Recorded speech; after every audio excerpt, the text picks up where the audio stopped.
Okay, hey everybody, I want to check an audio check with those on Zoom. Can everybody hear me well?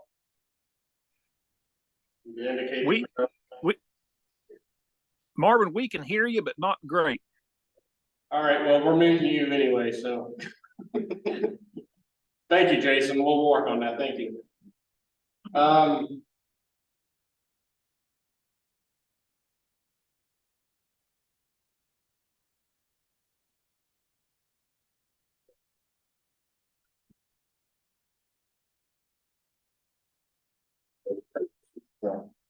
Okay, so I'm just going to enunciate very loudly for now, and we'll see how we do from there. All right, so welcome everybody to the 2023 WVAGP fall meeting. I'd like to welcome everybody who's attending in person and online. If you just sat down, Meryl put the Wi-Fi network and password, so feel free to take a moment to log in if you haven't already, if you need the Wi-Fi.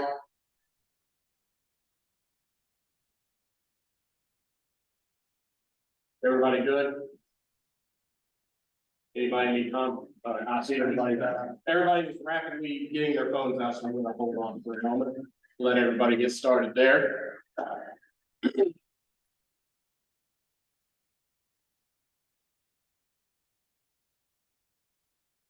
We're re-recording already. Yeah, I heard it say automatically started. Yeah, we are recording. Okay. So those that are in person, that bar is probably going to just sit there for a moment. That thing.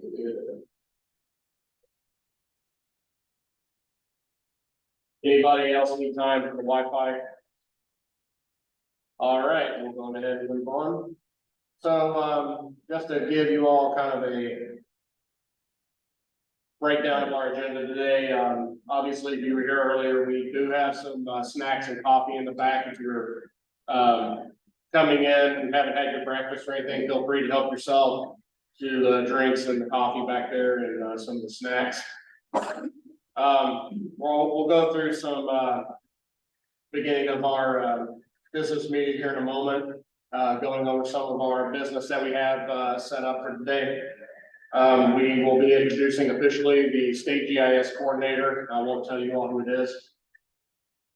And then we'll get into a couple of presentations. We'll break for our committee breakout session. Those on Zoom at about 11 o'clock, when we hit that session, you're all welcome to leave for basically your lunch. And then we did send a second Zoom link. If you're interested in the afternoon session on the state GIS steering committee, please feel free to use that second link at 1 o'clock promptly, and we should be starting about then. And hopefully we'll do more of a closed roundtable meeting for that, so everybody's able to talk, and we'll be able to utilize the OWL camera brought by the city of Morgantown. So just to give you a couple of things, one, I'm going to first call this meeting to order. I believe virtually and in person, we do have a quorum present. I think we needed 21. So thank you all for attending. I'd like to welcome everybody here. Thanks to West Virginia Wesleyan College for hosting us. I want to give a big thanks to Meryl Friedrich, all the efforts that she did for one, finding this location for us after Brushy Fork kind of fell through for us, and being able to coordinate all the planning for this. She did a really great job. Thank you, Meryl.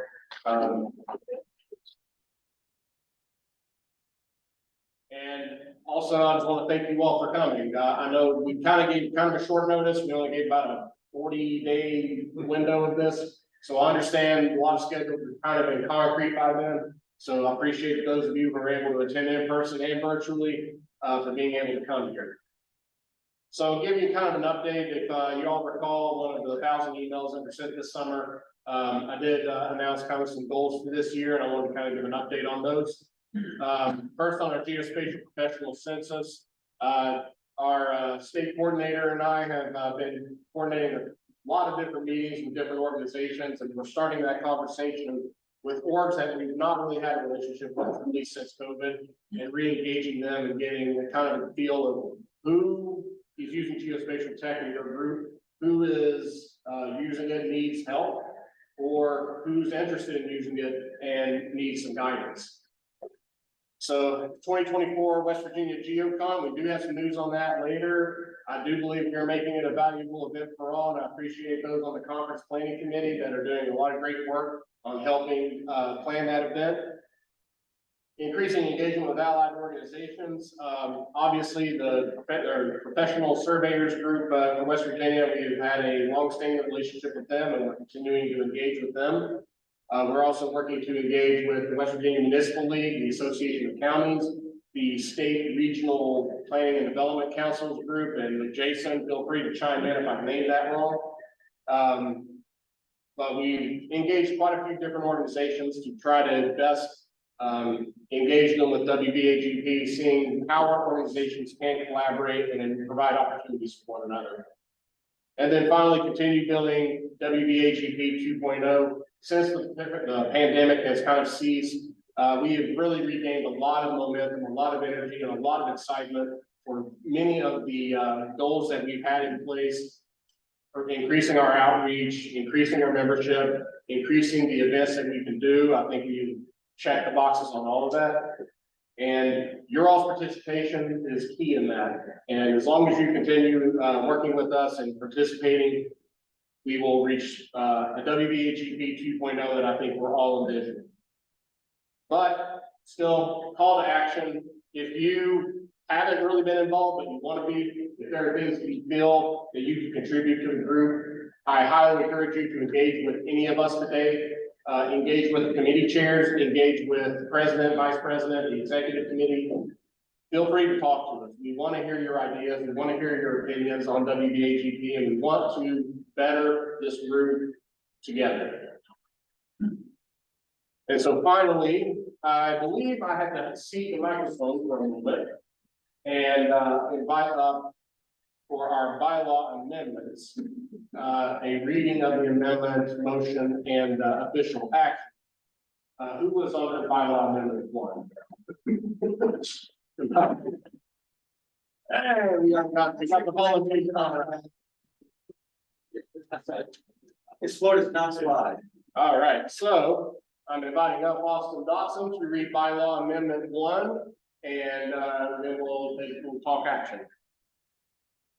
Top down. Yeah, read the script. I move to amend something previously adopted.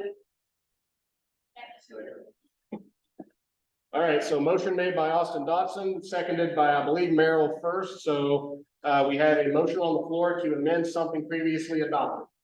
I move to amend Article 4, Section 1 to read, dues for each member class shall be set by the Board of Directors no later than January 1st of a calendar year, to be effective April 1st through March 31st of the following year. Regular members who are enrolled as students at least part-time, which is 6 credit hours per semester, at any state charter education institution shall be entitled to a dues discount of 75%. So we need a second on that, I believe. We're gonna say On the amendment. Yeah, you made a move to amend text, so we do need a second for that. Dusty raised his hand first, so seconded by Dusty Hayes. Do we have any further discussion on the floor regarding the first bylaw amendment? Yes. Concerning membership classes, has that been defined previously? So membership class right now basically boils down to a regular member and a student member. The institutional member, which had been on our website, was adopted by policy, but was not in the bylaws. The board had discussed codifying it and decided against because it had not been utilized. So the institutional member would have been a class by itself if it had been codified. So right now we're at 2. But there is an opportunity for more. And that's defined already in the bylaws. Yeah, regular member is already defined. Okay, thank you. Any further discussion on the amendment? Any discussion online? Yes. Steve would like you to please define state chartered education institution. If it is an educational institution, either chartered by, I believe, the Department of Education or Higher Education Commission, and please correct me if I butchered those names, they are eligible for that. The part-time status would probably apply more for higher educational, post-secondary educational institutions. K through 12 is a state chartered institution, but they're usually full-time. So that would be the differentiation between the two. The Higher Education Policy Commission. Okay, sorry. Higher Education Policy Commission would be the state chartering agency for higher educational institutions in the state.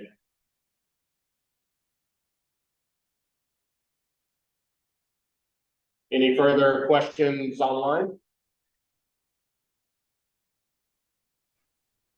Not from me. Oh, sorry. Please No, just send no, thank you. chat instead of trying to talk over the microphone. We might have trouble hearing you.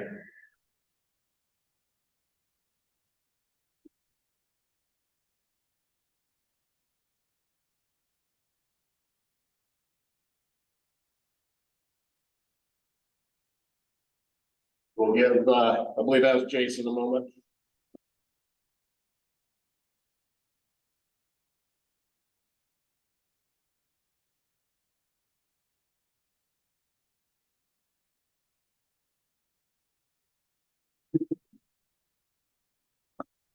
I want to also reiterate, this is our first successfully hybrid session versus last year, so please bear with us. Jason said he doesn't have questions. Oh, okay. Thank you. All right, so hearing no further discussion on bylaw amendment 1, amending setting of the annual dues, all those in favor in person, raise your hand.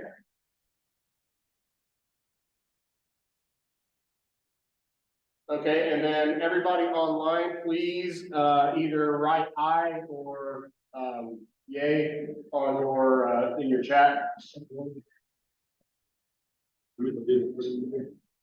I don't know if it's enabled.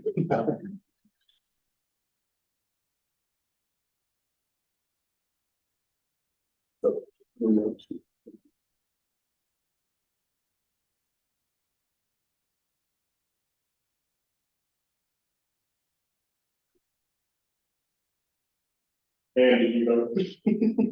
Yes. So I count 17 ayes in person, 7 remote, so we are 24 ayes. All those opposing this bylaw amendment, raise your hand to vote nay. And online, please write nay in the chat. No votes for nay in person. 10 seconds, 9, 8, 7, 6, 5, 4, 3, 2, 1. Any nays in person or online?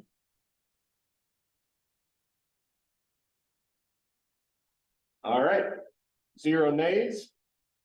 So we're 24 ayes, 0 nays. The bylaw amendment passes. On to the second bylaw amendment and the second volunteer.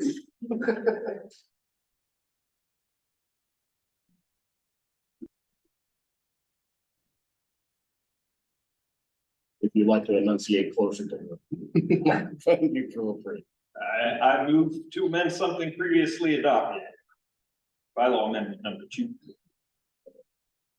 All right, motion made by Dusty Hayes, seconded by Eric Bess. I move to amend Article 4, Section 4 to read: dues are payable to the association annually on April 1st. Members whose dues are not paid within 90 days after April 1st shall be automatically dropped from membership in the association.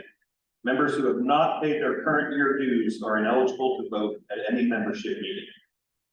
Okay, motion made, and is there a second for the amendment? Motion to amend or seconded by Jennings. So any further discussion on bylaw amendment 2? So just to bring some clarity to everybody, but due to our flexible schedule on when we schedule our annual business meeting, either with our conference or by itself, it never happens on April 1st. And our Wild Apricot membership site has tools in place that allow automatic dropping by a certain date. This would incorporate that so that we are much more able to manage our membership, but also provide those who do not pay their dues right on April 1st, the opportunity to have a grace period to be able to continue their membership, which 90 days out would be June 1st, I believe, or May 31st. So that gives, or not May 31st, I'm sorry, June 30th. Let me correct myself. So that gives a 3-month window for you to make sure you're current on your dues before your membership is dropped or suspended. Any further questions or discussion? Anything online? Okay, hearing none. All those in favor of approving bylaw amendment number 2, amending forfeiture of non-payment of dues, say aye, raise your hand.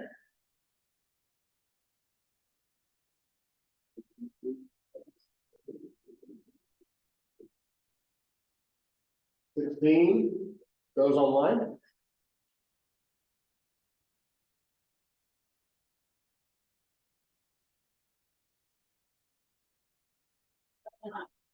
So 23 ayes.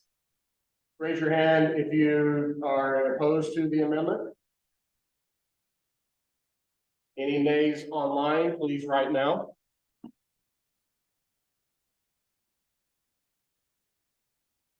All right, 23 to nothing. The amendment passes.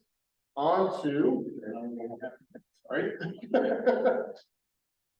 On to bylaw amendment number 3, amending emergency due changes.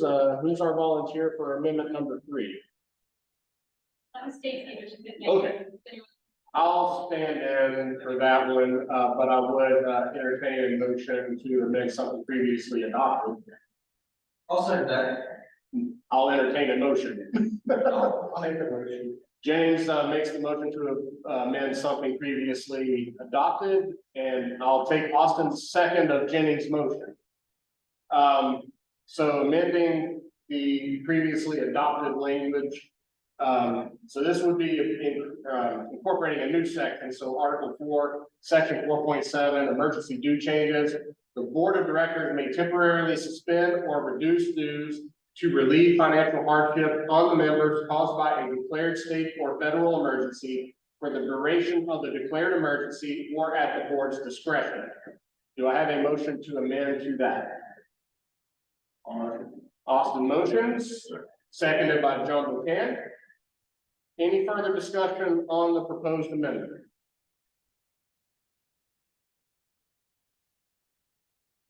So once again, to clarify this one, this is codifying the board's action from the COVID pandemic when the board voted to decrease the membership dues down to alleviate economic hardship that was being endured by most of our members at the time. This would just codify and provide guidance on future boards to know when to end it and when it would cease. So knowing that, this will at least give us some framework going forward on if there, ideally not, but if there are any future emergencies that would necessitate such an action. Any discussion or questions from online? Okay. Any further discussion in person? All right, hearing none. All those in favor of a bylaw amendment 3, amending emergency due changes, say aye. Raise your hand on if you're in person.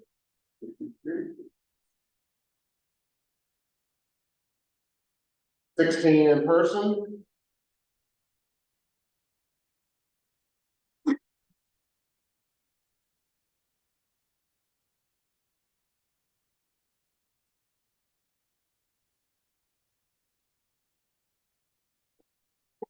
Are you better than our number online? 6 online. We're at 23 ayes. Any opposed to the amendment, raise your hand in person or write nay in the chat. None in person.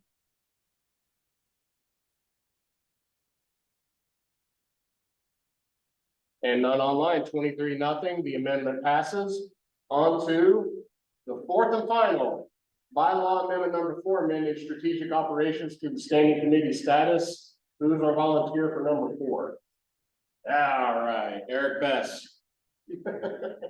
Yeah, forget my voice and the laryngitis. You can come closer to the other. All right, so I move to amend something previously adopted.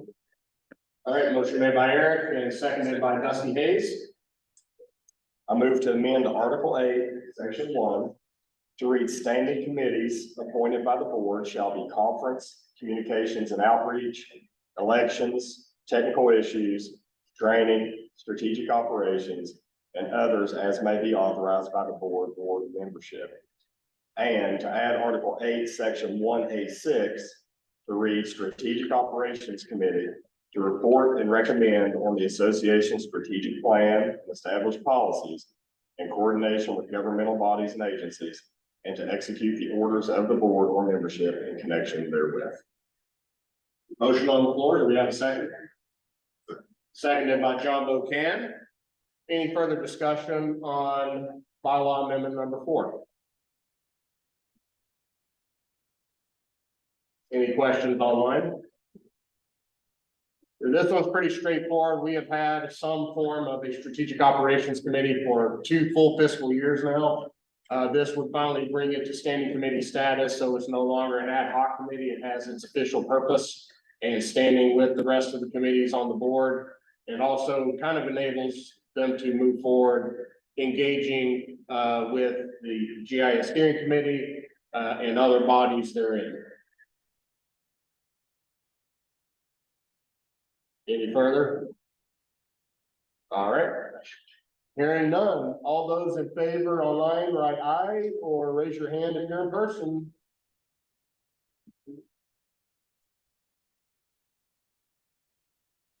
$16 in person. 6 online, 22.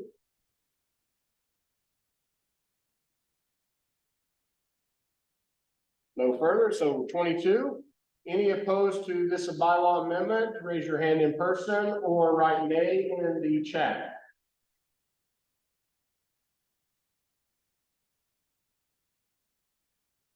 All right, 22-0. Bylaw amendment 4 has officially passed. Thank you all. That is the bylaw amendment portion of this meeting, and I appreciate you all sticking around for the hum-ho business of everything. We will be releasing the results to the membership sometime soon. I won't give a hard date on that as we need to discuss communications today. So finally, good news, everybody. WVGOCon is official. We have branding. I'd like to give everybody a moment to soak it in. Our vendor JewelNet has provided us several options, and the conference committee chose this last Wednesday. So a couple of reasons. This is replacing the WVGIS conference. We went with the West Virginia Geospatial Conference, or GeoCon for short, to improve our branding, and also it lets us kind of rethink what we were doing with it to better engage people and bring people back, because this is going to be, in my opinion, our first full-fledged conference since the pandemic. 2022 had a very reduced membership attendance because it was still ongoing. A lot of people were still kind of skittish attending something in person. This one, I believe, is our first full official one back. So we wanted to approach that as we're coming new. We're going to do everything new. So we thought Geospatial Conference 1, and then also improving our branding.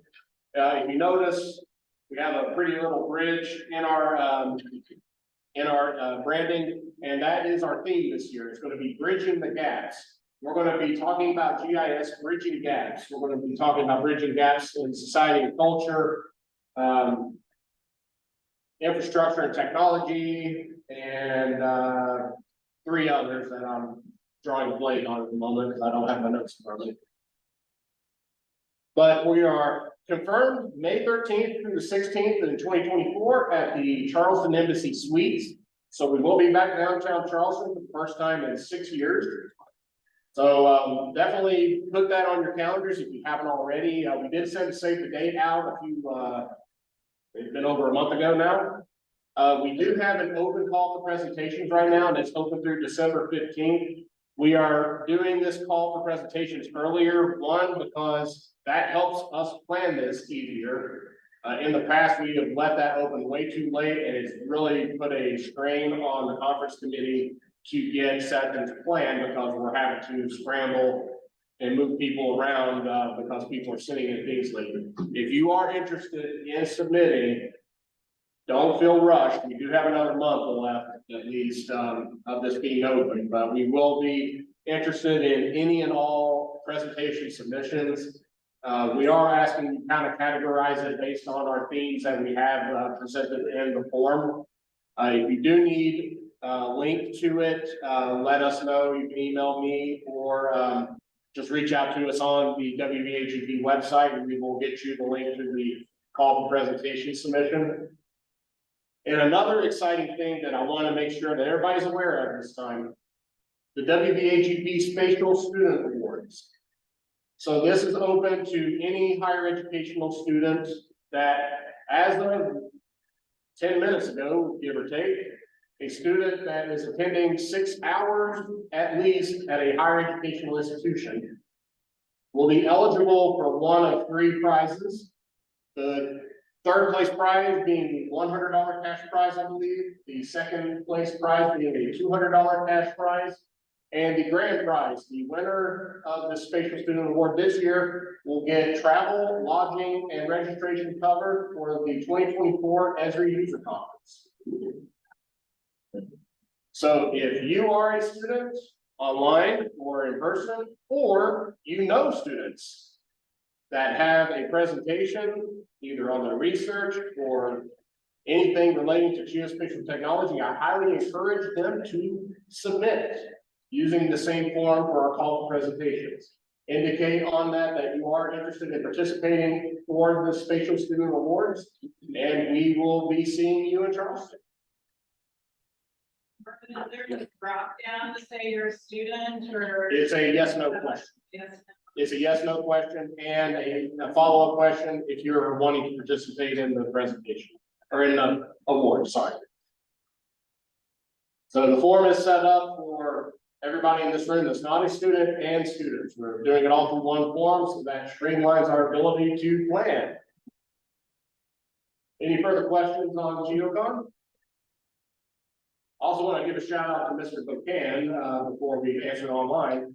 Mr. Buchan has been doing a lot of outreach for us last week. I've been seeing a lot of emails from CC'd on from vendors and agencies that he's spoken with and talking about GeoCon. It sounds like we have a lot of interest regionally, not just in the state. Sounds like. Yeah. Awesome. Meryl, what was the question? Just a comment from Bedrock, excellent grant prize that we got for the student award. Thank you.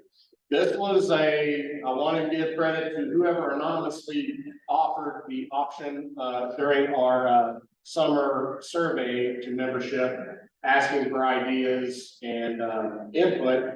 And that was one of the suggestions, either funding or giving a stipend to a student to attend the Esri User Conference. Quite a few people really enjoyed that idea and appreciated it, and that ended up getting embedded into GeoCon as a part of the ceremony. So I want to thank, if you're attending, you don't have to name yourself. Thank you for presenting that option to us and the feedback we've had this summer. Any additional questions? Okay. So if you've noticed, a few of us are wearing some very cool, and I'll stand close to the camera so you all can see it from online. Yes. So we are going to start accepting orders for WVAGP apparel. We have some nice athletic wear, I believe athletic wear, yeah, athletic wear polo shirts that we have ordered at least for the board members for now, and we're going to start accepting orders from everybody else. If you're interested today, you can, if you're online, you can email me or Taryn. Or if you're in person, let us know and we'll see if we can take down some names and sizes, and we can get prices hopefully ironed out in the near future. And if you'd like to look at, I brought an extra women's and the men's is in gray. They're sitting back there on the table with the mugs back there. And we got these through a local vendor out of Morgantown. They're called Underground Printing, and the quality of them was very nice. They did a great job on our logo, so if you guys are interested, just let us know. Thank you, Karen. And then the third option, we have mugs in person back there. If you have not gotten one of our awesome Fiesta Wear mugs, I highly encourage you. I use mine every day in the office. It contains a lot of coffee, and I highly encourage use of it because it's an in-state vendor as well. So if you haven't ordered one yet, we also sell them in our online store. If you go to wvagp.org/store, that is the only option right now for sale until we get our polos on there, but those will be coming soon. So please, if you're interested, we have plenty of mugs for sale still. Highly encourage you all to take advantage of it. They are not expensive, in my opinion. And just real quick, for ordering the polos, I have to do a minimum order of 6. So if the lag time is a little bit long for you all, I mean, of course, I'd like to get them if you want them for the upcoming GeoCon in May. But just to let you guys know that I do have to get a minimum order of 6, men's or women's. So, and this item is not for sale, but I brought 3 boxes of West Virginia gazetteers with me today. If you all would like one, they're still in the back of my teeth, and they're very heavy, that's why I didn't bring them. So if anybody would like one, I will get those at lunchtime for you all, and those are for. They're classic. They are classic. I want to say, I think they're taking up Taryn's office space, and she's just wanting to increase the space of her office. No, I still have another sleep. What's the year on them? What's that? What's the year on them? 86. They outdate me. But they are still a very valuable resource for West Virginia. Like the other day, we tried to ignore West Virginia. It showed up on a mining map. We could not find it Google Maps. Not Lenore, Oh. Lenore. Oh, But it sounds terrible. But anyhow, we looked it up in the gazetteer, we found it. So it is a resource that Google cannot beat. so if you are interested in a free gazetteer that is this thick. And it's got stats in it. And it comes with several maps. Talk to Tara, she will be happy to present you one, and it's still in shrink wrap, right? Yeah, it is. It is hyperbarically preserved from 1986. You can smell the year in it. You can't. Old books. Old books. So, yes. She was gonna mention it, but, GIS Day, the legislature, you do have GIS Day though. So for GIS Day, what was the date for that? January 24th at the legislature, and I'm just gonna have to direct them to Aaron since you got the place with her. Please, reach out to Aaron Ferrari if you are interested in having a booth at the GIS Day at the Capitol on January 24th. I should have, a little page to fill out of information coming out, I would say next week. Okay, thank you, Aaron. All right, so she came up here. I just wanted to interject that there have some weird place by the snack and get kind of stopping and getting there for breakfast. So sorry about that, but we will have to stop that. We will have a break here momentarily too, so feel free to take a moment and go back and grab a snack if you're waiting on it. So Taryn already came up and kind of spoiled the introduction, but I'm going to officially introduce the state GIS coordinator, Taryn Moser. I want to give a round of applause. I have mixed feelings on it because she was a colleague of mine at the Morgantown Utility Board for several years, and did a lot of great work and a lot of collaboration as part of the Montague Morgantown Area Geospatial Information Consortium, MAGIC for short. And she has been a very good colleague, very good supporter of geospatial technology in all facets, educational or industry. She's a Montague County resident, obviously. And she just started her new role as GIS coordinator for the state in August of 2023, so only a few months in. But she has extensive experience, I believe, in both public and private sector GIS. I think she has a really good qualification for this position. I'm excited to work with her as WVAGP president. And I'm going to turn the floor over now to Terry.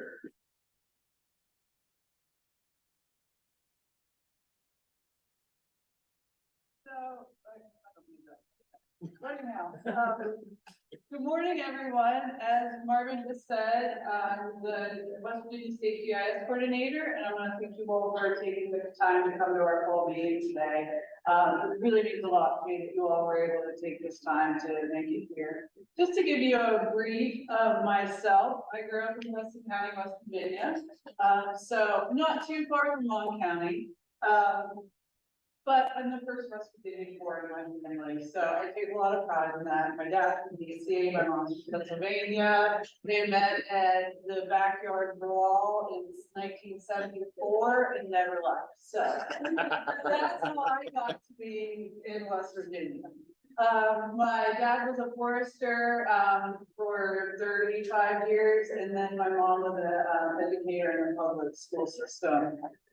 So that's my love of the outdoors and also my love for education. So after obtaining my Bachelor of Art in Geography at WVU, I worked on the E911 mapping project. That was my first job out of college. It was really cool. I'll talk about it here in a little bit, but I went to the Next Gen West Virginia APO conference last week in Wheeling, and I was able to get to talk to all these people, and they just thought it was really cool. That's how I started my career. So addressing and mapping is where I started in emergency management. It's where I actually started my career. And then I was able to go work at the West Virginia Geologic Survey I started 18 years ago. And then I worked there for 3.5 years. And after doing the biggest jigsaw puzzle I've ever done in my life, was putting together mine maps and did georeferencing and digitizing those, I moved on to start working in the engineering side of things in the private sector. Doing water mapping, data collection. I basically got paid to hike every day. So that was kind of like, and then after that, I went into the oil and gas industry where I worked for over 10 years in that industry. That had a lot to do with the Marcellus boom in the state of West Virginia and Pennsylvania. And ETT, who I worked for the longest, I oversaw all of the mapping of their pipelines within Pennsylvania. That was over 1,700 miles of pipelines. So I was all over Pennsylvania. And also keeping all of that data in compliance with FERC, the DOT. I also managed all of the right of ways. So if anybody ever wants ideas on right of way management, I did that extensively and really enjoyed it because once again, I got to go out and hike again for my job. While I was at WVU as a geographer, I found a love for traveling, and I did a summer intensive German study program in Bamberg, Germany. So that was really cool. And then after that, I got back, and then I went to Belgium and Holland with the horticulture department at WVU. I found anywhere I could go, and if it were educational, I could find scholarships to do that. And then my last semester, I worked with Dr. Gregory Elms, and he sent me to Linköping, Sweden. So that's where I finished out my studies at WVU. I ended up staying another 6 months after that, so I didn't go to my graduation. And I stayed and I worked on environmental GIS with Dr. Orcus Sedgerton. He was a good friend of Dr. Elm. So I was the first one from WVU to go there. I literally took the train out of Stockholm to Linköping. It was January, it was dark. I mean, it was like 3 o'clock in the afternoon. It was dark and I didn't know where I was going.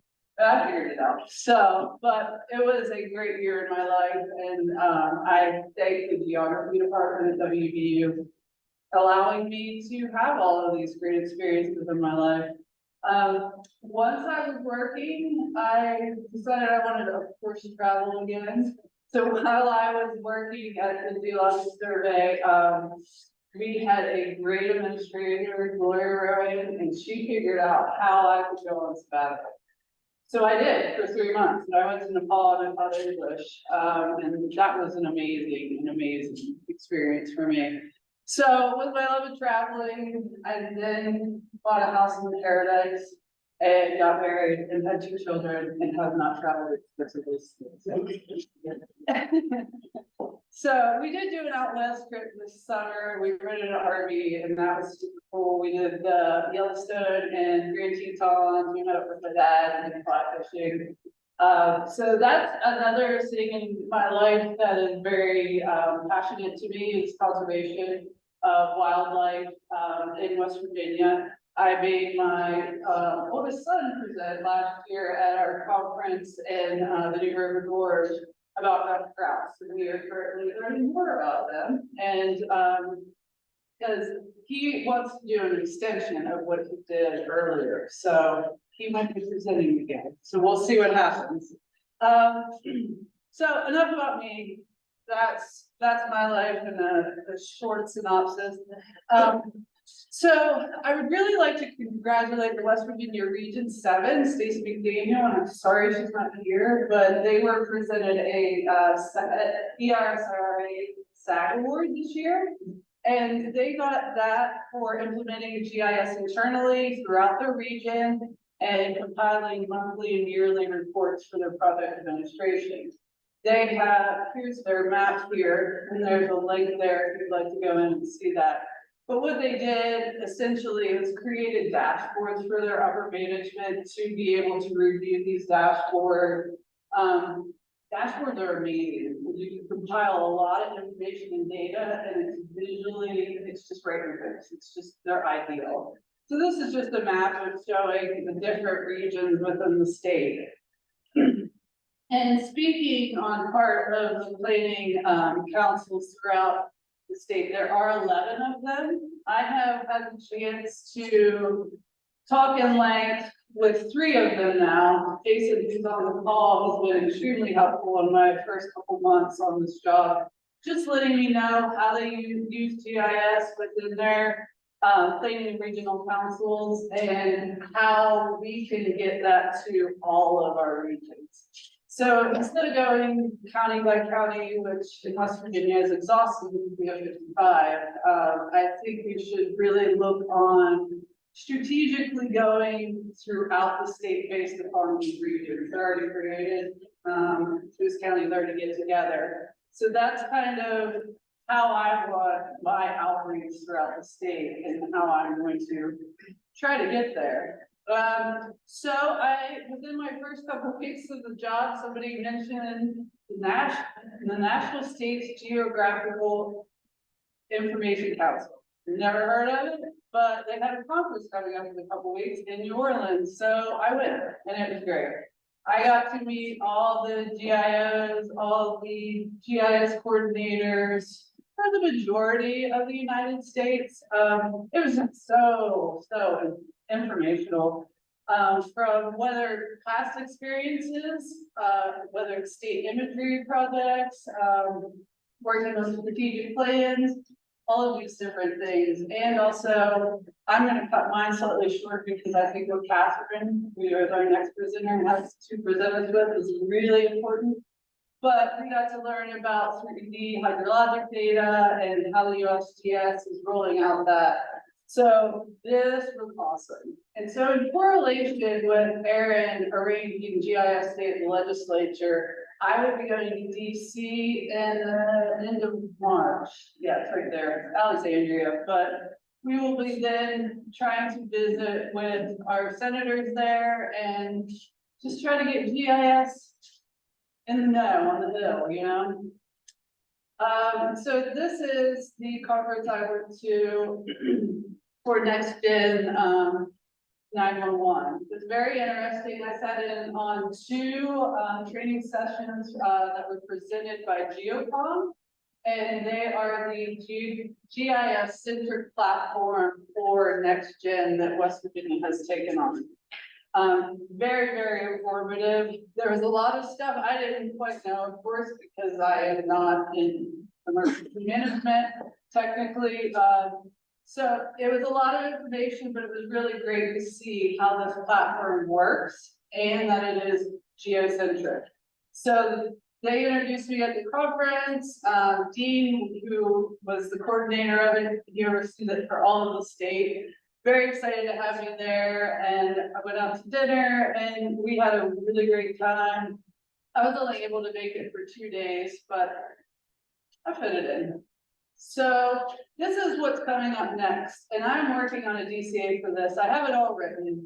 The biggest issue, of course, is funding. But as you can see, these are the federal priority areas that they'd like to get this hydrologic data. Of course, West Virginia is 3/4 covered, if not more. So we're putting all the pieces together for this. Catherine sent this out to me and I also found it. There is a grant through FEMA. It is $1 billion for flood resiliency. And that is kind of how I'm drafting this and how I'm working this, is from a flood resiliency and mitigation standpoint. I learned, this is very interesting, from June 2016, what was that? 2016 flood in southern West Virginia, till March of 2022, there was over 1,600 floods in West Virginia in every single county.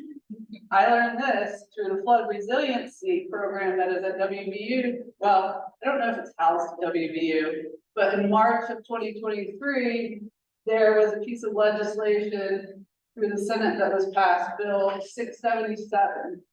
And this is creating a flood resiliency committee for the state of West Virginia. There are 2 trust funds that have been opened up because of this legislation that was passed. Currently, there are $0 in it, so I'm trying to figure out how to get money in them. And I think a way of doing it is by writing this grant through FEMA. And we have Jeff here, who graciously gave me some really good insight on what it would look like and what it would cost to get this data into West Virginia through Wolford. So that, it just opens up your eyes. This is my goal. You know, you have a goal, you have an endpoint. So this is phase 1 potentially that we might do. Jeff gave it for me for the whole state, but this is what I was kind of looking at, maybe doing it by phase. But if we could get a really large grant from FEMA and put money into these accounts or these trust funds, maybe we could do it a different way and do the whole state. So here are our flight dates that we have from FEMA. So the majority of them through central West Virginia there is 2018 and 20. We do have some areas where, you know, over in the Eastern Panhandle, Berkeley, Jefferson, Morgan, 2012. So we have a lot of areas that potentially might need reflown just to derive this hydrologic data because of the dates.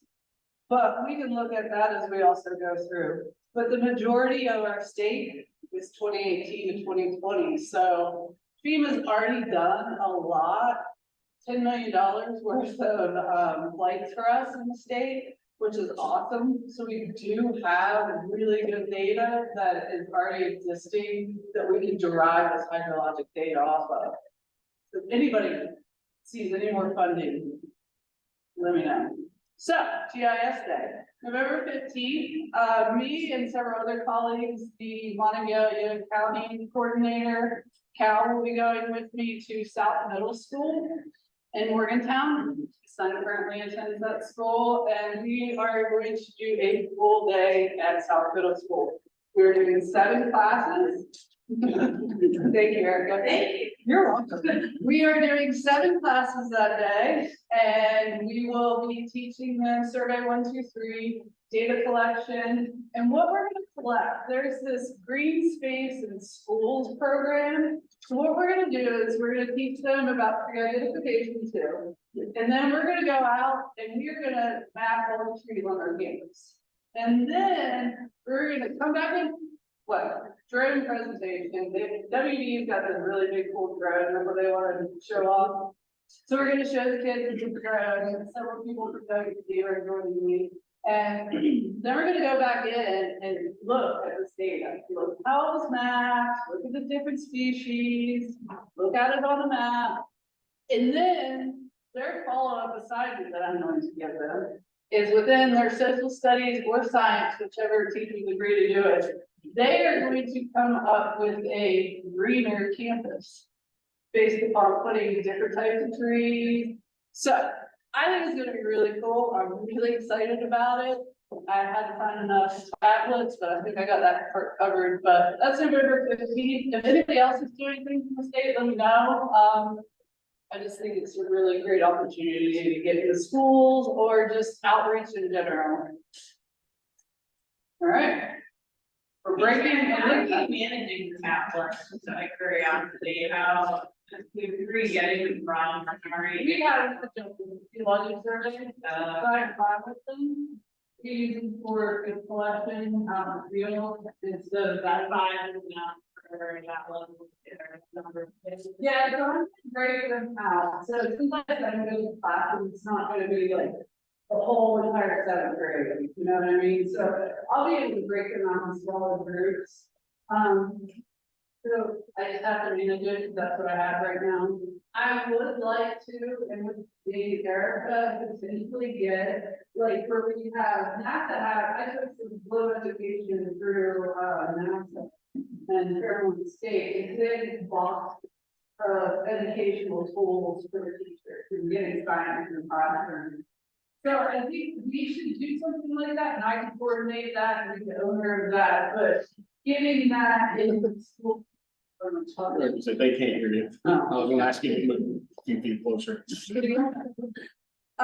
I'd like to do something like that to where I can manage all of that, but if you want an Elkins for 2 weeks, you can have this box with 6 different or however many tablets.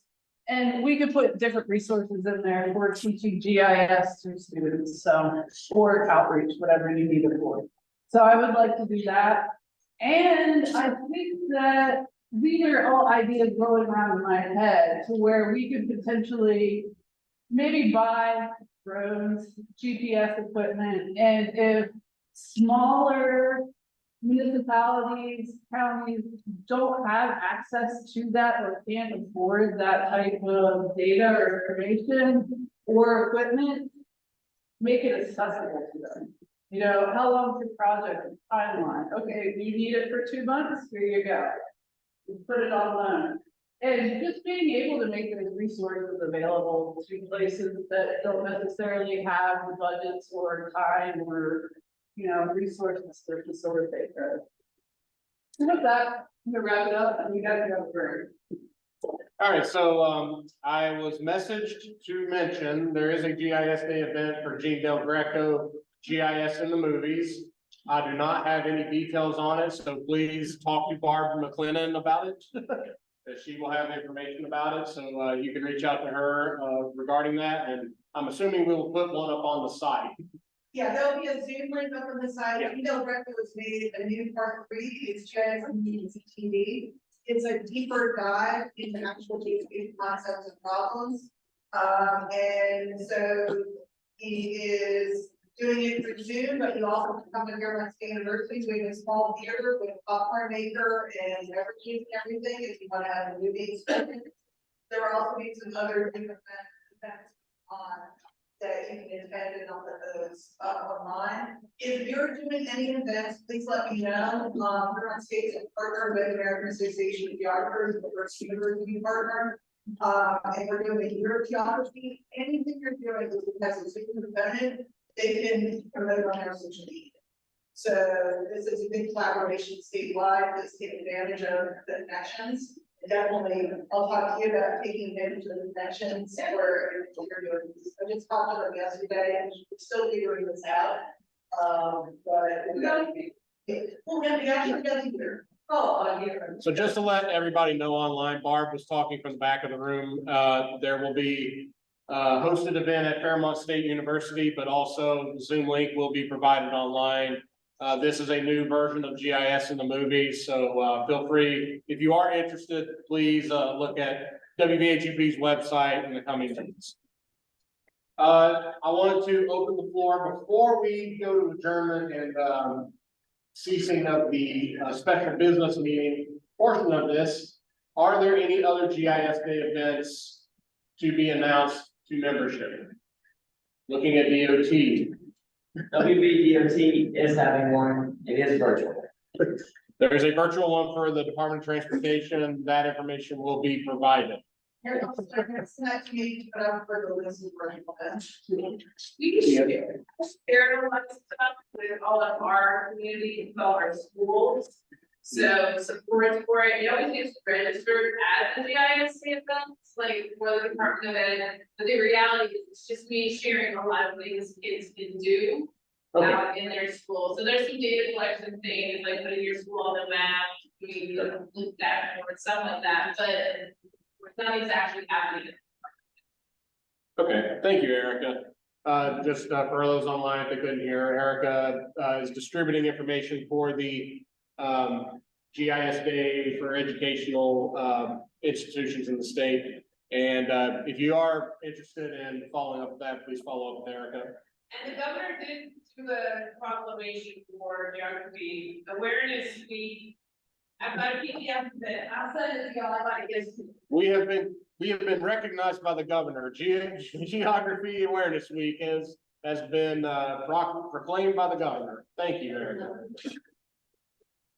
Yeah, I think we should get one.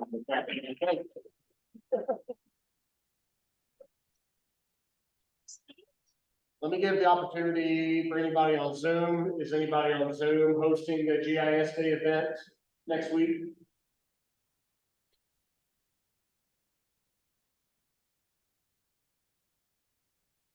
I'm assuming no.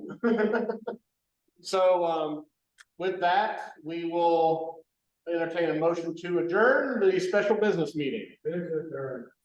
Motion made by Jennings and saw like 3 seconds. So I want to just say Aaron seconded because he verbally said so. So we have a motion and second for adjournment. All those in favor of adjourning the special business meeting, say aye. Aye. Any opposed, say nay. Great. We have a non-unanimous vote, but we are adjourned. So at this point, I'm going to take a look at my clock here. And we'll just say it's 10 o'clock. So for the next 15 minutes, we are going to have a small break. For those on Zoom, feel free to get up, stretch, go to the restroom as well. Yes. We're just running. Well, I'll tell you what, 30-minute break. We'll do a 30-minute break so we're back on schedule. The next event is the presentation by Catherine Shipke of USGS. That will begin roughly about 10:30. So we are adjourned and breaking for 30 minutes. Thank you all. Just in case. For that, I would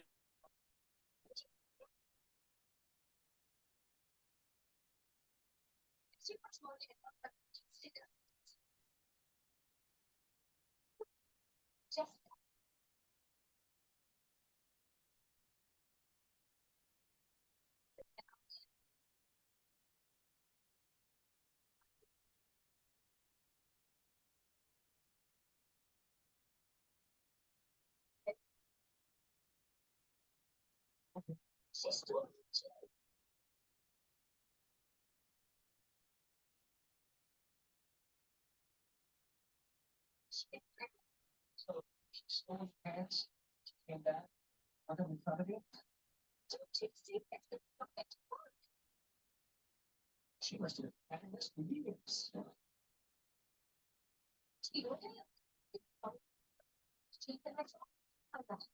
Let's stay home. I will ship it. Show me nothing.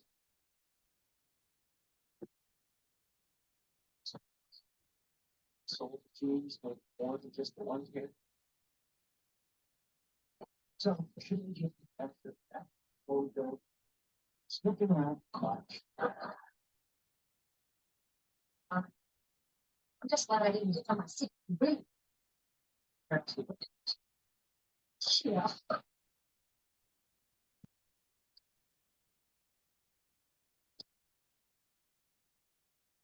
So glad you're here. Yeah. Not in a shaky, angry way that you are, no. So, just saw her sled and get turned back. Just see her brought it all back. Eyes, wish you could explain. Just, I get so angry, just like.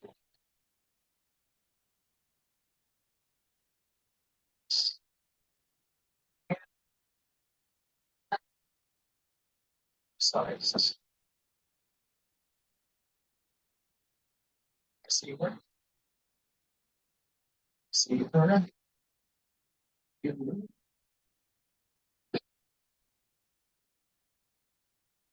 Listen to here. That way. There's only a problem. Okay.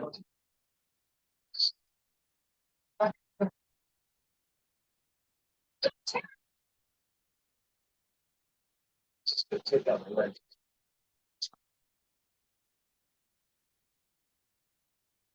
Yeah. Yeah,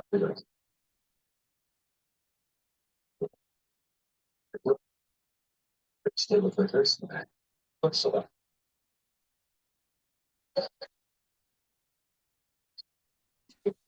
Carol, you may want to mute. We're getting a little background noise there from you. It looks about right, you know. It's a great day. Eric, turn around. It should be this hard. Wait, steps are supposed to be about. Here. It's my hand. Yeah. That's my food. Thank you.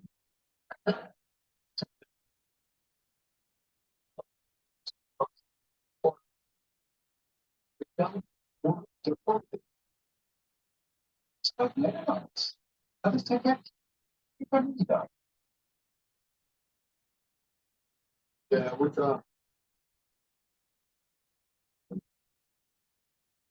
it's a so when I see that move up, next movie of time moves, really stick it to you, yeah, my stuff with this every time, also you're not going to see this apartment in fairly station apartments. That's not the means for radio. Where it's an asset apartment. Yeah, but when the baby comes, there's no one moving. Yes, yeah. Don't expect to move the baby with it. So you just need that. So, I don't know. You're an excellent. Such my agents.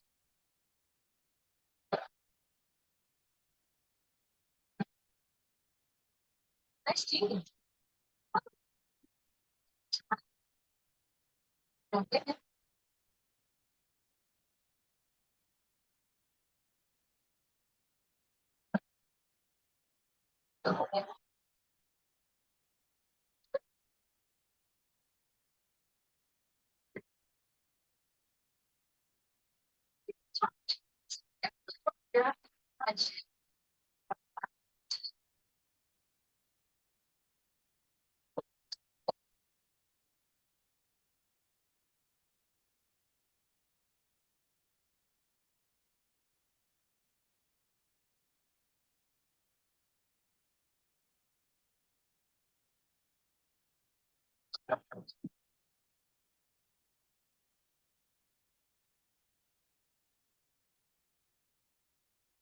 Yeah.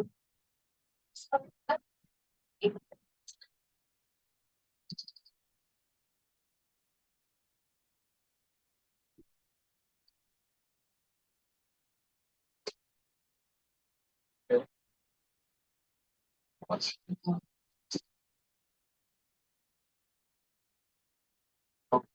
talking about? Certain Dutch people will just let go. What's going on with that? It's probably, no, it's not going to be a big deal. It's a baby. It's like, this big. But if you usually put your cup over here. Well, we can put that here. Still, back, over here. You need to notice it. What's the big, what?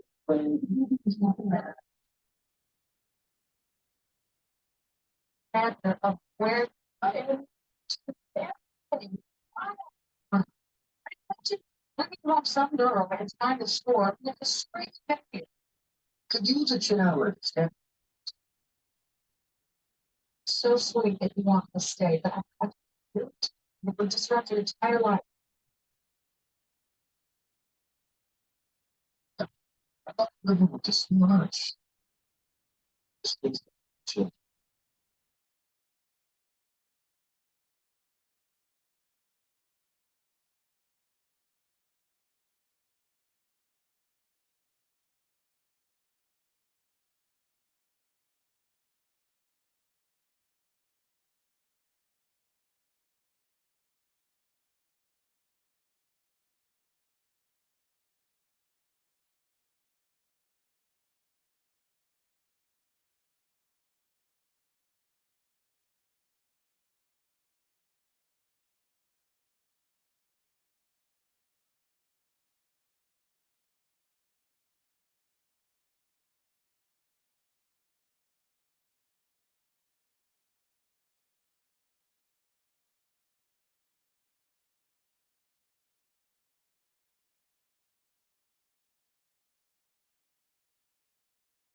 just letting everybody know online, we're gonna be starting in about 5 minutes.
Okay.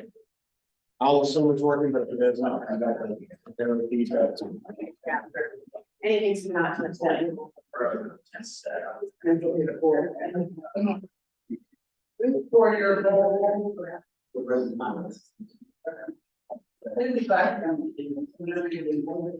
Okay, everybody, we're going ahead and get started back for our second part of the morning, and we had two presentations lined up. Whoops. Let me share the screen so people on Zoom aren't just watching the camera. Apologies, everybody online.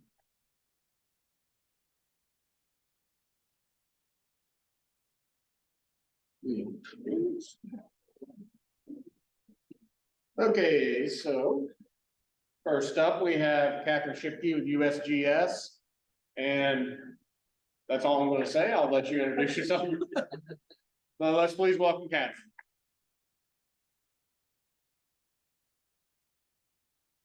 Thank you. I've known most of you for quite some time now. I've worked in West Virginia for 6 years or so now in GIS.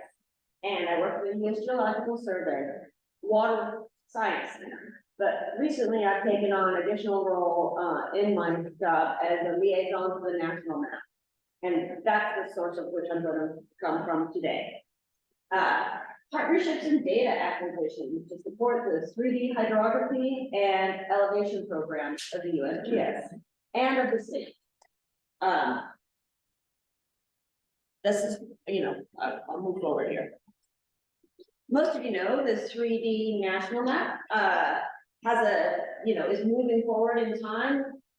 New elevation data is all going to be at the QL1 level. And there is a new data model for elevation derived hydrology. I've given a short presentation on that I think it was when we were on the river board, but it was a really quick look at it. In the future, it's going to be an integrated model. The hydro lines are going to have a Z component to them. The data model is going to be simplified. It's going to be a real good solution for modeling our landscape. It will provide a national consistency, meeting the local needs. It's going to support both, it's built on, it's going to support accurate updated modeling and analysis capability and the Internet of Water, essentially. So this is an example between the NHD and the elevation derived hydrology that was obtained in Alaska. So the purple is the NHD.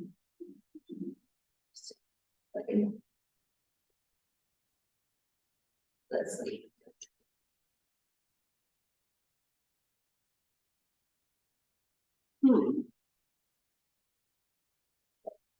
Media unavailable. This is not good. Well, it's not letting me press play. It says media unavailable.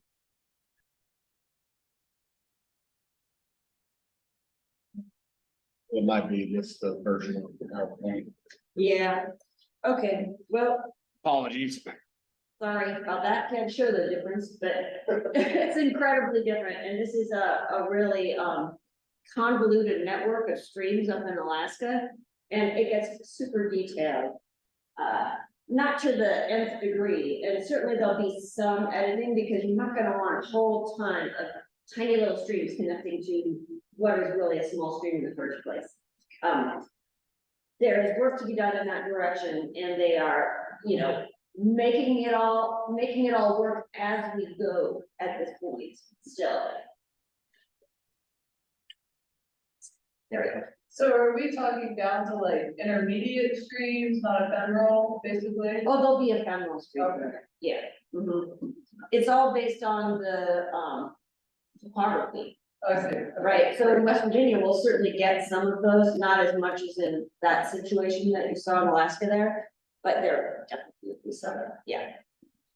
I don't think we're gonna be in the business of stream order numbering at this point. So they did a benefit analysis of how this can benefit the nation. Documented 420 mission critical businesses that use 23 federal agencies, 50 states, 8 tribal governments, 8 national associations. Could provide a 1.1 billion annually in benefits if all user requirements are met. So that's a big ask. All user requirements are met. I won't say any more in that direction, but it will go toward river stream flow management, flood risk management, agriculture and precision farming, urban and regional planning. This is where the projects exist right now for 3DHP. It's a tiny example. These were all testing the concept at this point. The only data sets that are actually available at this point are in Alaska, I believe. They still haven't, the Pennsylvania example was pretty much on the same track as the Alaska one, but somehow it isn't yet ready. It's a pretty big area. Okay, so the 3D national topography model underpins a broad range of applications. And we're going forward in that as well. Coordination is key. Working to align our goals at the federal level with local goals. And what we've heard before from the time that digital data was presented on the web, we want better and better and better. And USGS is catching up in that way as well with projects of this nature. So what is new this year is that there used to be a process called the BAA, Broad Area Announcement, for which communities from the county to the region to the state can come forward with a partner who's providing some of the money. The USGS matches some of that money and the data gets made, okay? Now it's called the DCA. And then all this acronym basically is just saying, you can partner with the USGS through this process for both elevation data and this new NHD data, essentially 3D hydrology data. They're very similar in how they work, but what is different is that you're not competing, as it were, against a whole bunch of other projects that are being proposed, okay? They're evaluating each on each I'm trying to think of the right word. We've got different words now. But basically, for each project that's being proposed, they're looking at it on its own merits. They lay out exactly how you're supposed to apply online in a couple of different places. So one thing that can't happen is that you can't ask for both elevation and hydro in one project. So you want one Huck 8 of elevation and hydro. That's not what's good, not what this is for. It's partly because they are organized by different teams within the USGS that work together, but they are different teams that we need to ramp up to get this done. It's open to federal agencies, state and local, tribes, academic institutions, and the private sector. And as I said, applicants are encouraged to build funding coalitions to pool resources to fund 50% or more of project costs. There will be matching funds added. The initial ask for submitting projects was October 20. And with Taryn just having been, starting in August, there just really wasn't enough time to get it all in. So we have not submitted one as yet. However, I will say there were, I think, 16 hydro projects proposed and 16 elevation projects proposed and 13 hydro projects proposed from the whole United States. Okay, the ECONUS essentially. And this is the first opening. At this point, as we all know, we may get a shutdown. And it's right in the middle of considering all these projects. So it's going to be delayed. Also, we don't know how much we're going to have to put for these projects. It might just be just those that get funded this time are chosen this time that is happening. Honestly, we might be better off submitting this hydro project a little later, because we're getting some new data in West Virginia. And other reasons why it might be better to propose it in the next year or later this fiscal year, federal fiscal year, being October 1st through September 30. Yeah. All right, so here's the elevation status of the 3-depth program. As you can see, West Virginia is fully covered. It doesn't speak to the dates, but I can speak to that a little bit here. Just to update your map a little bit, the Berkeley, Morgan, Jefferson, and Jefferson counties in West Virginia have new LiDAR data that is online. The LiDAR point clouds are online now. And I could go there. I did look and confirm this just now. I believe they were uploaded in June or August. And the data is there, but only the LiDAR point clouds, not the 1 meter DEM as yet.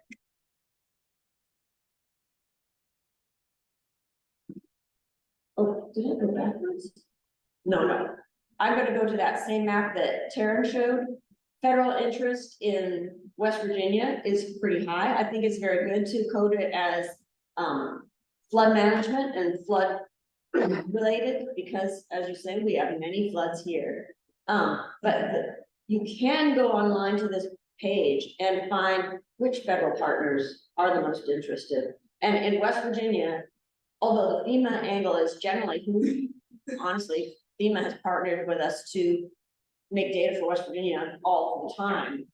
So they're a natural partner, but I believe that the forests are a partner possibly, and NRAC, and our, yeah, I believe it is.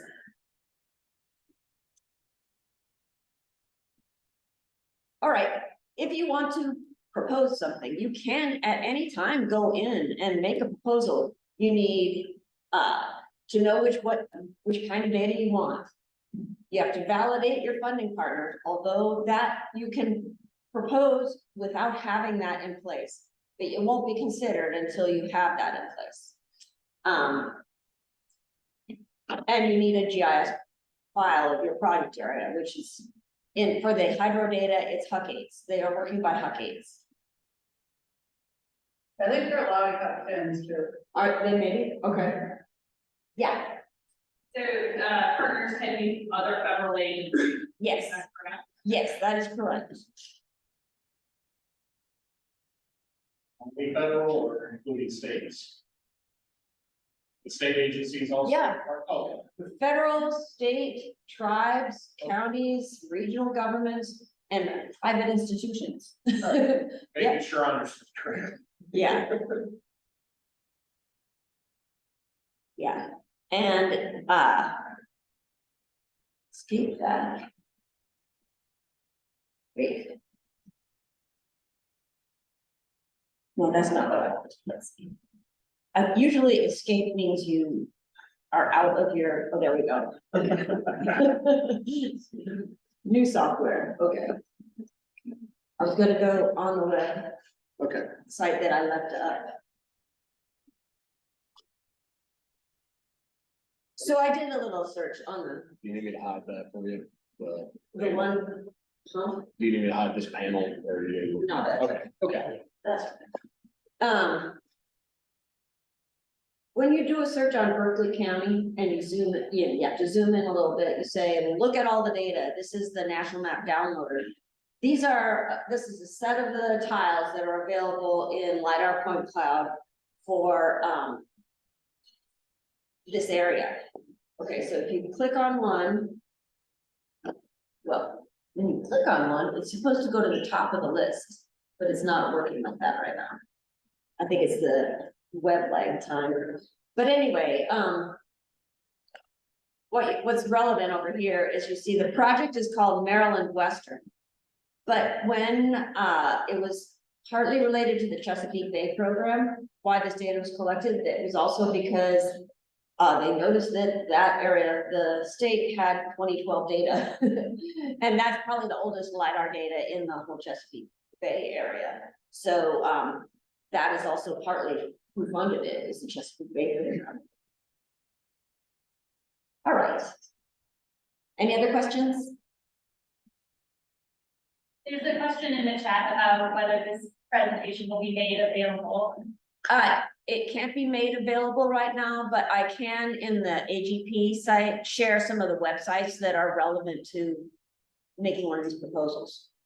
Okay. We do have a new listserv available that you can distribute that through. You can email me or I can give you the email address to email the listserv directly. Okay, that's good news too. Thank you. Yes, I did post something up on the AGP website about some of this going on. Yes. Yeah, the forum was there, so I started that way, but All right, thank you. We like to duplicate efforts through communication. yes. And then other general news in the USGS website category is that pretty soon, I don't think it's quite live yet, but if you like and have used the topo map downloader, where you customize your 7.5 meter map that you would like, there's a new 100,000 scale that's coming pretty soon. And they're considering adding 250,000 scale as well, but that's not a done deal as yet. Okay. I don't want to close the web because I don't know that you have Zoom on the web, so. You can just minimize it. Okay. Okay, any final questions for Catherine before she stepped away? Yeah. I might have missed this, but is there a schedule for estimated release dates for new LiDAR data as it comes out? No, there's not a listed schedule because of the nature of LiDAR collection, okay? So it gets, it's flown, it goes to the USGS. They find that they didn't use that required posting, or they, there's something missing, or the boundary wasn't caught, or, it goes back and forth. I've seen LiDAR projects come onto the web in a year and a half. And some of the West Virginia ones tend to take 2.5 years. So. All right, This one was you. pretty quick.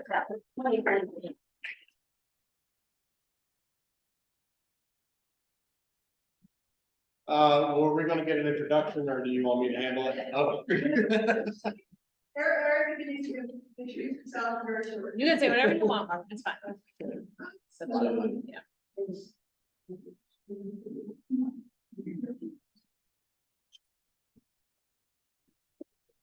Version of PowerPoint. Okay, so next up on our presentations are Dr. Erica Close with the Department of Education. I don't have a present or a introduction ready, but I'll let Erica introduce herself. She's been involved with WVAGP for several years, and we thank you for coming up to Buchanan to speak with us today. So let's give a round of applause.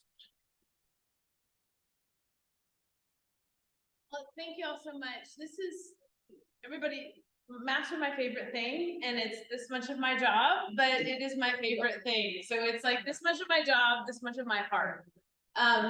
So like Marvin said, I work at the State Department of Ed. I've been there for about 5.5 years. I coordinate now, because I'm really good at accretion of duties. I now coordinate all of science for the state, all of computer science, and then technically STEAM stuff, and then whatever GIS I can make happen. I do now have an elementary counterpart, which is super helpful, but we've got a lot going on there. But I do get to do GIS, which is super fun for me. Prior to being at the Department of Ed, I taught 7th grade science for 10 years. Prior to that, I worked at the USGS in their seafloor mapping group. So I did GIS. I started doing GIS for the USGS pretty much in like the fall of '99. At that point, I had one class in graduate school and figured it out after that. Finagled, this is super fun. I just finished my doctorate in education, but I finagled 2 classes in GIS, at Marshall. I was like, I really need these, because I had to have these like specialization classes, and I'm like, haven't had these classes, and I hadn't, and I didn't need it. It was fine. It was super fun. It was a class in like Pro and I don't know, something else. It was useful. But I love GIS, and I love that I can get more GIS into our schools. So just gonna tell you about all the ways that we're trying to make that happen. So first of all, can I hide the thingy? Yeah, it's under the MC, sorry. Hide, floating, so. Okay, so we have done a good amount of work with GIS at the Department of Ed since 2010. We got a statewide license for Esri software. That model doesn't have to happen anymore, because now Esri gives absolutely everything away for free. For if you work with students at all, or if you work in teacher prep. So if you're working in a teacher prep program and you want to do more, geography stuff with GIS, you can also have access, which is pretty amazing. Esri is giving they have just wide open, they just give it away to schools. So all the Esri products are available for all of our West Virginia schools, for all of our private schools. We now have micro schools, like we have a lot of different options for what schools call down in the state of West Virginia. But for the Department of Ed, we do have an org called wvstudentmaps.maps.arcgis.com. We have all of our students can log into this through single sign-on. So every student, every teacher in the state of West Virginia has an Office 365, like Microsoft email account. Some counties choose not to use those, like Mon County and Kanawha and Jefferson and I don't know, a few other places. What? Which one? Oh, okay, but they do that. They make it difficult. So they have their own email addresses. The kids still have those emails, and if a teacher really wants to access them, they can. But this just is a place that allows students obviously to make maps. You all know what can happen, in ArcGIS Online. So all of our students that use GIS pretty much use this instead of having a school account. I looked yesterday, we have about 1,100 accounts in here right now, which I was actually pretty excited about. I actually pulled all of their email addresses yesterday, and I'm going to try and get them to allow me to connect those to at least their school or their county, so I can see where my usage is highest. That's kind of it's a project, it'll happen. But we do have this access, so I'm super excited about that.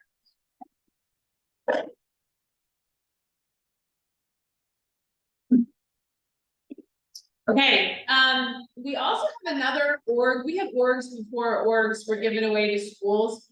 So we have this other org that's just WVDE.maps. And right now, all that really happens is this is sort of data storage. And we're trying to make this sort of into like a kid-friendly West Virginia atlas.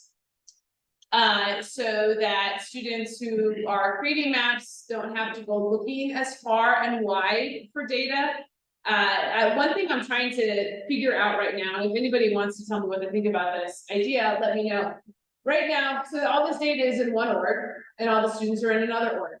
So when they look, they have to search in our GIS Online for a user named WV Atlas. I think I might literally just drop this org and just move all the data literally to where the are, and just have an account in there that just becomes West Virginia Atlas. We do have a good number of data layers in there, not enough, and I'll speak to that in a little bit. But we have space, and we'd like to do more there. On the program, it says I'm going to talk about the story map competition. So Esri sponsors a story map competition every year. Then they coordinate with somebody in each state that coordinates that for the state. So that's us. AGP is listed as a partner on that. The Educational Alliance is listed as a partner on that. But Esri will accept 5 middle school and 5 high school projects to be submitted to them from each state for a year. They call middle school 4th grade through 8th grade.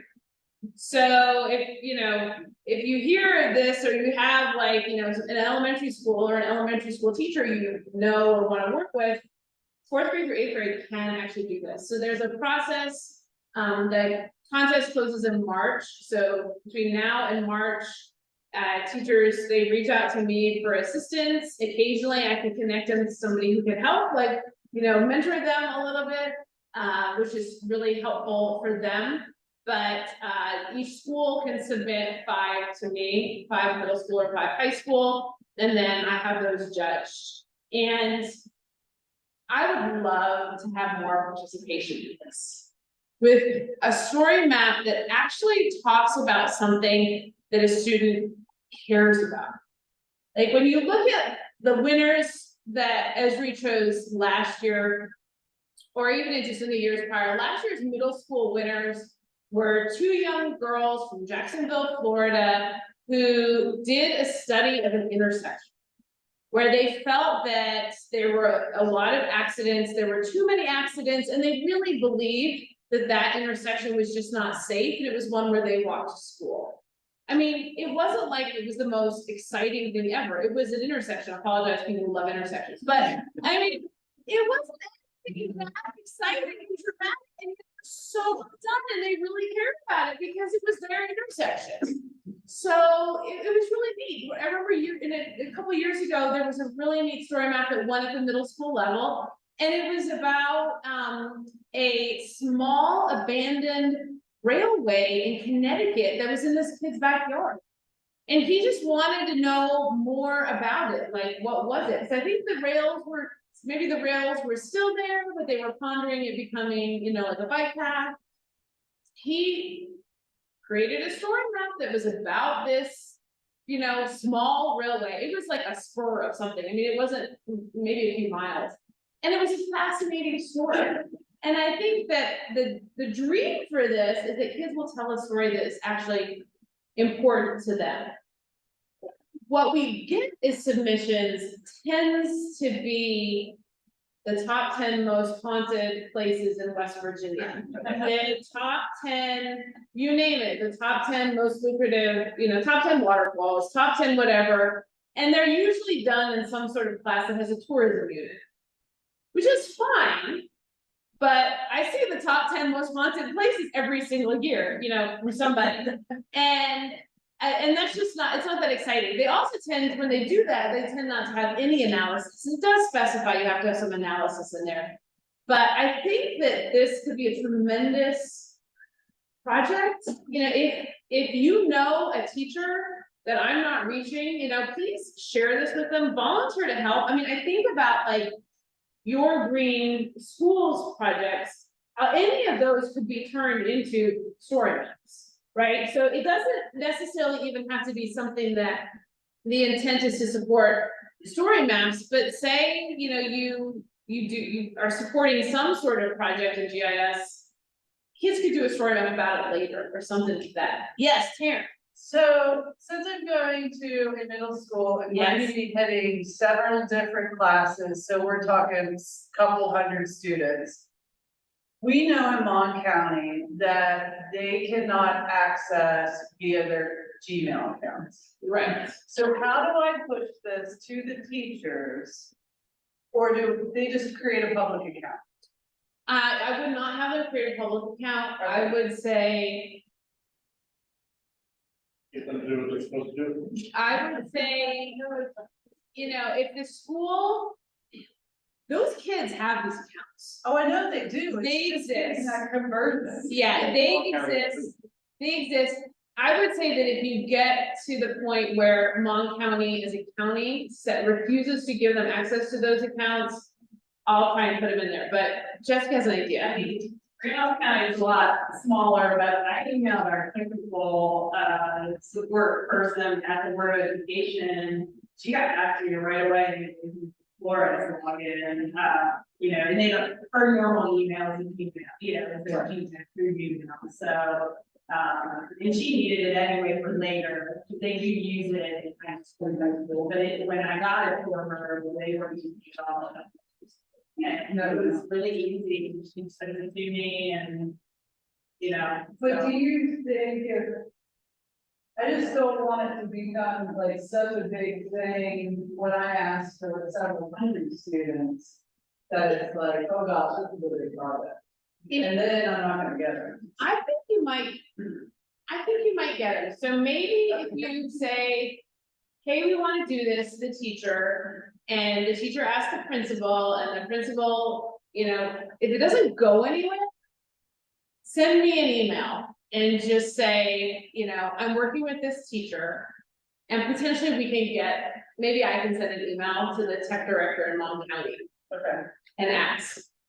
Yeah, I did a governor's academy this summer, and it was with the high school kids who came in from around the state. And we did a short person story maps. And we ran into a lot of the same questions, which is, can you log into your, you know, your account there? And so I guess what the state is like, we know we have like Mon County and stuff, but maybe there's a way we can do this on like a higher level with screenshots and then like how to contact them. Just because I know we're thinking of the governor's academy again. And this summer I'm gonna like be prepared ahead of time for the summer for, you know, who's coming, which counties, because I didn't realize it was county by county specific that that you have to contact them. So if we can work with Karen to like, yeah, document your, that's what I'm saying, like the screenshots and how, because we're gonna have to do it for a lot of different counties. I love that you think it's screenshots too, because I'm afraid it's like a telephone. Do you know what I mean? I just want screen, like, it's just a question of screenshots and how we do it so that we can have each, like, the counties and teachers that are nominated. Okay. So that they can prepare ahead of time. We'll figure it out. In worst case, not worst case scenario, but I can create accounts in WV Student Maps.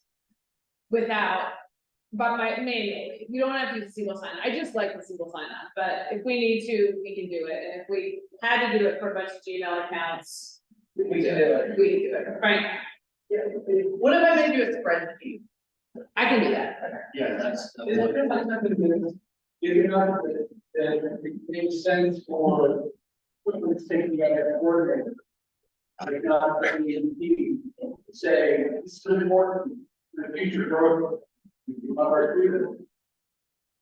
In the state of West Virginia, we value local control more than just about anything else. And I understand local control, but I also understand, you know, if you value local control, there are counties in this state who genuinely think computers are bad. They're wrong. Wrong. So big for us to say, look, this is important, particularly on. It's a one. On a number 2 high school in right now, it is in Mon County, according to the department, with the Department of Education. How that happen is the number 1 and 2 created high schools in West Virginia, incapable of doing this. But Work County, West Virginia isn't, they can pull this off. That's a fair. That's a lot. That's a fair. It seems like I really want local control, but do the job. every county has very specific reasons. I mean, Mon County, and I know over time, Mon County is just a Google County. That's just what that's a lot of their choices. And when they went like Google Chromebooks and they use Google Classroom, that's what happens. But we can certainly push. You know, we can push. Okay. And I do want to mention too, I know Erica, you do have to depart soon. We will have her contact information available. I highly encourage continuing this conversation because I think it is very important. The other conversation we had is also if the student competition is able to be done and you're able to get through these technical issues, that we do invite the selected students to participate with GeoCon and presenting them in some way. Yeah, we'll figure out how to get them there. Because we do have these winners. And I'll send this presentation to you or something like that, because I know we are recording this one one. over this too. But if there's anything I can do, if you know, to help or support, my email is up here. And also, you know, if anybody has anything they want to tell me that they think is important about that kid-friendly atlas site, or if you have a data layer that you just love and you think kids will love it, and we can make maybe a more simple kid version that doesn't have the detail perhaps in the table or something like that. Think about that, and maybe perhaps sharing that. I think your idea is ideal, because having things in all in one location is so. I think moving it to where the kids are is the thing, so. The end, we have a lot, we need to do more, we will do more, I'm glad y'all are here. Are you able to participate in the committee breakouts at all, or are you having to? leave? I can stay till 12 o'clock. All right, so possibly maybe continue the conversation as committees. I do invite everybody as our next session is committee breakout, and unfortunately for those on Zoom, I'm assuming there are no outstanding questions at the moment. I do want to mention we are going to be ending the Zoom meeting for now, and I will put this back up on the slide for a moment. But those on Zoom who are wanting to participate in the State GIS Steering Committee session starting at 1 p.m. The second link in the email you received is the link to access that meeting. We will be starting it promptly at 1 p.m. But for now, we are going to start our committee breakout sessions. And we've divvied them up into 2 half-hour sessions. The first half hour, we're going to be discussing audit committee, communications and outreach, conference committee, and technical issues. I believe we have a chair or vice chair present of all those committees. I believe Merrill has set up tables toward the rear of the room that we can do those breakout sessions. For the second half hour, approximately 11:30, we will be breaking out into the election committee, strategic operations committee, and the training committee. So if you are interested at all in any of those committees or their missions that you believe anything that's been discussed today or needs to be discussed today applies to those committees, I highly encourage you all to group together at this time and we can start having the breakout session. For those on Zoom, thank you for attending today. We will hopefully get a recording of this on YouTube soon, and that we can share it out to membership to review for the presentations that were done today. And I appreciate you all attending from Zoom. Thank you all for that. And if I don't see you this afternoon, we will see you soon. Thank you all.